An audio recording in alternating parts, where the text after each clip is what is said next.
മണ്ഡലത്തിൽ ജയിച്ചാൽ എന്ത് വികസനമാണ് കൊണ്ടുവരാൻ ഉദ്ദേശിക്കുന്നത്? പ്രധാനമായും മനുഷ്യന്റെ ജീവിതവുമായി ബന്ധപ്പെട്ടുള്ള ജീവനുമായി ബന്ധപ്പെട്ടുള്ള വിഷയങ്ങൾക്കാണ് ഇമ്പോർട്ടൻസ് കൊടുക്കേണ്ടത്.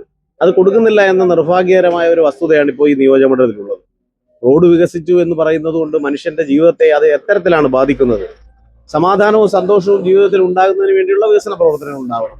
ഇവിടെ കുടിവെള്ളമില്ല. നല്ല കുടിവെള്ളമില്ലെങ്കിൽ നല്ല റോഡിലൂടെ എങ്ങനെ സഞ്ചരിക്കാൻ കഴിയും?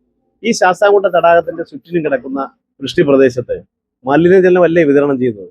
തദ്ദേശീയ കുടിവെള്ള പദ്ധതികൾ കൊണ്ടുവരാൻ ഇവിടെ കഴിഞ്ഞിട്ടുണ്ടോ? ഉന്നത വിദ്യാഭ്യാസ മേഖലയിൽ പുതിയ പുതിയ സ്ഥാപനങ്ങൾ കൊണ്ടുവരുവാൻ കഴിഞ്ഞിട്ടുണ്ടോ? അതുപോലെ തന്നെ ശാസ്താംകോട്ട താലൂക്ക് ആശുപത്രി വികസിപ്പിച്ചെടുക്കുവാൻ ഇവിടെ ശ്വാസതടസ്സത്തിന് വരുന്ന രോഗികൾക്ക് പേവിഷബാധ കുത്തിവെക്കുന്ന സ്റ്റാഫ് പാറ്റേൺ ഇല്ലായ്മയെ പരിഹരിക്കുവാൻ ഇവിടെ ജനപ്രതിനിധികൾ കഴിയുന്നുണ്ടോ?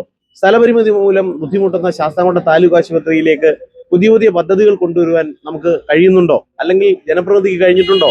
ബ്ലോക്ക് പഞ്ചായത്തിന് കഴിഞ്ഞിട്ടുണ്ടോ? കേവലം മത്സരത്തിൽ ഒരു തെരഞ്ഞെടുപ്പ് രംഗത്ത് വന്ന് രാഷ്ട്രീയ വിവാദം പങ്കുവയ്ക്കാനല്ല ഇത്. ഈ നാട്ടിലെ ജനങ്ങൾ ആഗ്രഹിക്കുന്ന വികസന പ്രവർത്തനങ്ങൾ നടത്താൻ UDF പ്രതിജ്ഞാബദ്ധമാണ്. അതുകൊണ്ടാണ് ഈ വികസനമില്ലായ്മയെ, ഈ വികസന കിതിപ്പിനെ വികസന കുതിപ്പാക്കി മാറ്റാം എന്ന ഉറപ്പ് ഞങ്ങൾ മുന്നോട്ട് വെക്കുന്നത്. അല്ല, അങ്ങനല്ല. നമ്മൾ പറയുന്ന ആ വികസന സംവാദത്തിന്, വികസനമില്ലായ്മയ്ക്ക് അംഗീകാരം നൽകണമാണ് തെരഞ്ഞെടുപ്പ് വിജയം എന്നുള്ളത്. അപ്പൊ സ്വാഭാവികമായും അതിന് ഒരു നല്ല മാർജിൻ ജനങ്ങൾ തരും എന്ന് ഞങ്ങൾ ആഗ്രഹിക്കുകയാണ്. നല്ല മാറ്റം ഞങ്ങൾ കൂടുതൽ വിനയാന്വിതരായി ഞങ്ങൾ അഭ്യർത്ഥിക്കുകയാണ്. മൺവട്ടി മൺകോരികയാണ് എൻ്റെ തെരഞ്ഞെടുപ്പ് ചിഹ്നം. ആ ചിഹ്നത്തിലേക്ക്, തൊഴിലാളികളുടെ ചിഹ്നമാണ് ഈ നാട് എന്ന് പറയുന്നത്. ഒരുപാട് കശുവണ്ടി തൊഴിലാളികൾ, ഒരുപാട് തൊഴിലുറപ്പ് തൊഴിലാളികൾ, പരമ്പരാഗത തൊഴിൽ വ്യവസായ മേഖലയിൽ പണിയെടുത്ത ആളുകളൊക്കെ തിങ്ങിപ്പാർക്കുന്ന ഒരു പ്രദേശം എന്നുള്ള നിലയിൽ മൺവെട്ടി മൺകോരിക ചിഹ്നം അവർക്ക് വിസ്മരിക്കാൻ കഴിയില്ല. അതിന്റെ ഉദാഹരണം കഴിഞ്ഞ തവണ കേവലം 1400 വോട്ട് കൂടി കിട്ടിയിരുന്നുവെങ്കിൽ UDF ഒരു ജനപ്രതിനിധി ഉണ്ടാവുമായിരുന്നു. എല്ലാ കാലത്തും ഇത്തരം വ്യക്തിഹത്യയും കള്ളപ്രചാര വേലയൊന്നും നടത്തി തടി തപ്പാമെന്ന് ഇത്തവണ വിചാരിക്കണ്ട എന്ന് ഈ നാട് വിലയിരുത്തുന്നു. കുന്നത്തൂരിലെ ജനങ്ങൾ താങ്കളൊരു പ്രതീക്ഷ അർപ്പിക്കുന്നുണ്ട്, പ്രത്യേകിച്ച് യുവജനങ്ങൾ. അവര് വോട്ട് നൽകി വിജയിച്ച് നിയമസഭയിൽ എത്തിയാൽ ഇവിടുത്തെ യുവജനങ്ങൾക്കായി ഇവിടെ ഒരു തൊഴിൽ സംരംഭം, അതായത് ഒരു 100 പേർക്കെങ്കിലും ഒരു തൊഴിൽ ഉറപ്പാക്കുന്ന നിലയിലുള്ള ഒരു തൊഴിൽ സംരംഭം കൊണ്ടുവരാൻ താങ്കൾ ശ്രമിക്കുക. കഴിഞ്ഞ നിയമസഭാ തെരഞ്ഞെടുപ്പ് കാലത്ത് ഇടതുപക്ഷ ജനാധിപത്യത്തിലുള്ള ഒരു വികസന പത്രിക ഇറക്കിയിരുന്നു. അതിൽ പ്രാമുഖ്യം കൊടുത്ത വിഷയം എന്ന് പറഞ്ഞാൽ ഞങ്ങൾ പഠിച്ചതാണ്. 100 പേർക്ക് തൊഴിൽ കിട്ടുന്ന ഒരു തൊഴിൽശാല കൊണ്ടുവരാൻ ഞാൻ തയ്യാറാണ് എന്നുള്ളതാണ് ഇപ്പോഴത്തെ ജനപ്രതിനിധിയുടെ അന്നത്തെ ഒരു ഇത്. നിങ്ങൾ അദ്ദേഹത്തിന് ഇന്റർവ്യൂ എടുക്കുമ്പോൾ ചോദിക്കണം, ആ 100 പേർക്ക് തൊഴിൽ ലഭിക്കുന്ന സ്ഥാപനം ഈ താലൂക്കിൽ എവിടെയാണ് എന്നൊന്ന് അദ്ദേഹത്തോട് ചോദിക്കണം. വികസനമില്ലായ്മയാണ് ഞങ്ങൾ ചോദ്യം ചെയ്യുന്നത്.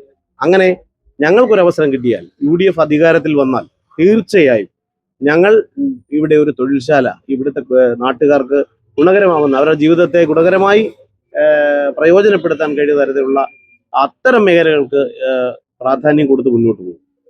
അതേപോലെ തന്നെ ശാസ്താംകോട്ട തടാക സംരക്ഷണം, അതുപോലെ മുട്ടിഴഞ്ഞ് നീങ്ങുന്ന ശാസ്താംകോട്ട താലൂക്ക് ആശുപത്രി കെട്ടിട നിർമ്മാണം, അതുപോലെ ശൂരനാട് പോലീസ് സ്റ്റേഷൻ നിർമ്മാണം, അതായത് മുട്ടിഴഞ്ഞ് നീങ്ങിയാണ്. ചക്കുളി ചിറ ടൂറിസം പദ്ധതി അടക്കമുള്ള കാര്യങ്ങളിൽ വിജയിച്ച് ഒരു MLA ആയി, ഒരു ജനപ്രതിനിധിയായി എത്തിയാൽ അതിനൊക്കെ മുൻതൂക്കം നൽകിക്കൊണ്ടുള്ള വികസന പ്രവർത്തനങ്ങൾ ആരംഭിക്കുക.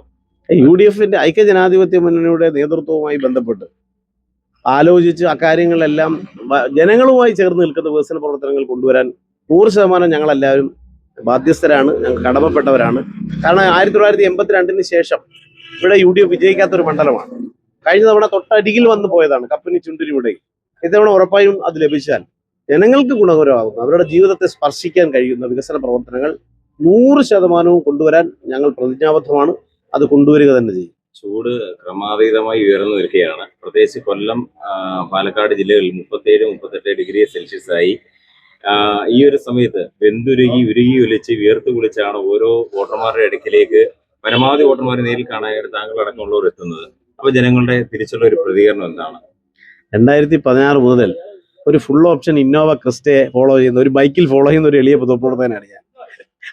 ഞാൻ തലക്കുരമുള്ളവനാണ്, ജാടയുള്ളവനാണെന്ന് പറഞ്ഞാൽ ഈ നാട്ടിലെ സാധാരണക്കാരന് അതൊന്നും വിശ്വസിക്കാൻ പോകുന്നില്ല.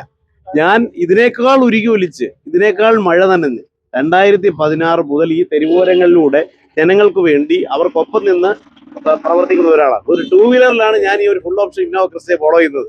തീർച്ചയായും ഒരു ഇന്നോവ ക്രിസ്റ്റ എത്തുന്നതിന് എത്രയോ മുമ്പ് തന്നെ എൻ്റെ 2 വീലർ അവിടെ എത്തും. നിങ്ങൾ മാധ്യമപ്രവർത്തകരെല്ലാം കണ്ടുകൊണ്ടിരിക്കുന്നതാണ്.